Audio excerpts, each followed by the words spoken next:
இது எந்த ஸ்டேஜ்ல இப்ப ஒரு குழந்தை இருக்கு 1-to-1 ஸ்லாட் நீங்க கொடுக்குறீங்க, இது எந்த ஸ்டேஜ்ல நம்ம குரூப் தெரப்பி தரணும்? ஆக்சுவலா இதுக்கு வந்து பர்டிகுலர் ஸ்டேஜஸ் அந்த மாதிரிலாம் எதுவும் இல்லை சார்.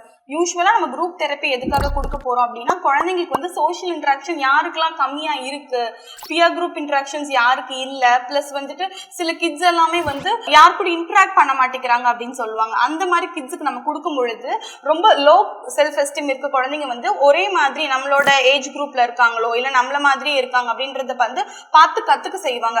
இப்போ ஒரு நான் வெர்பல் கிட்ட வந்து வெர்பல் கிட் கூட போடும் பொழுது அந்த இமிடேஷன்ஸ் வந்து குழந்தைங்களுக்குள்ள டெவலப் ஆக ஆரம்பிக்கும். மேபி அந்த குழந்தைங்களை பார்த்துட்டு ஒரு ஹேண்ட் ஷேக் பண்றது அவங்க கத்துப்பாங்க, இல்ல ஒரு ஹாய் சொல்றது அவங்க கத்துக்கலாம். அந்த மாதிரி வெர்பலா இருக்கட்டும் நான் வெர்பலா இருக்கட்டும் எல்லாத்தையுமே வந்து ஒரு பியர் குரூப் இன்ட்ராக்ஷன்ஸ் கிடைக்கும் பொழுது அந்த குழந்தைங்க வந்து மற்றவங்களை பார்த்து லேர்ன் பண்ணிப்பாங்க.